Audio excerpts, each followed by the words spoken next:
last week during E3, Kotaku's Jason Schreier sat down with Eiji Aonuma and they discussed why they decided to make a Breath of the Wild sequel. And Aonuma revealed that basically the main premise for why they made this new sequel is because they had way too many DLC ideas and would have been just too much to add to Breath of the Wild. So they decided to just start from scratch and build a whole new Zelda game. Now that's interesting enough on its own, but the thing that we really should look at here is when they announced that no more DLC was going to be added to Breath of the Wild. And there was this Famitsu interview that Eiji Aonuma did way back in December of 2017, where he revealed that the Champion's Ballad was going to be it for DLC for Breath of the Wild, for the first Breath of the Wild. So, what we can decipher from here is, by that point, they had already decided that that was going to be the stopping point, and everything else after that was going to be for Breath of the Wild 2. So the thing here that we can take away from this is that, at the very least, the ideas for Breath of the Wild 2 have been in the developers' minds and the Zelda team's mind since December of 2017, meaning that development for this game has really been going on since that time, since December of 2017, so for a year and a half. So what we can kind of gather from this is that this game is a pretty decent amount of time in development already. I'm not going to pretend to know, the time frame for, these types of games, because they're massive in scale and it takes a huge amount of time.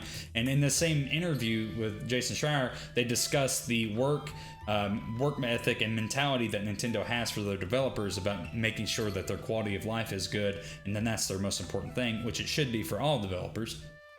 But looking at how much of the first Breath of the Wild they're going to be reusing, that whole engine, the assets from that game in the sequel, I think it's not too far-fetched for us to think that we might be looking at a possible holiday 2020 release for Nintendo's big holiday title that they release, because typically most developers and most companies want to put a big title out for the big retail seasons, which would be here in the States, and for most places during the holidays for Christmas. So I don't think it would be too asinine to think that we might be looking at a 2020 holiday release, given how much time has passed since this news that Breath of the Wild would be getting no more DLC, given this recent news that they had all these new ideas that were just too ambitious for the original Breath of the Wild.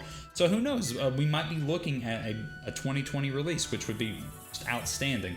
But yeah, that's just an assumption. Really nothing to go off of that aside from just speculation and the news that we've been given here from Kotaku and from Famitsu a couple years ago. But yeah, that's going to do it for this video, guys. Let me know what you think. Do you think this has any kind of telling on when we might see Breath of the Wild 2? But yeah, that's going to do it, guys. Thank you so much for watching. Subscribe if you'd like to see more content on Breath of the Wild 2. Like this video if you liked it.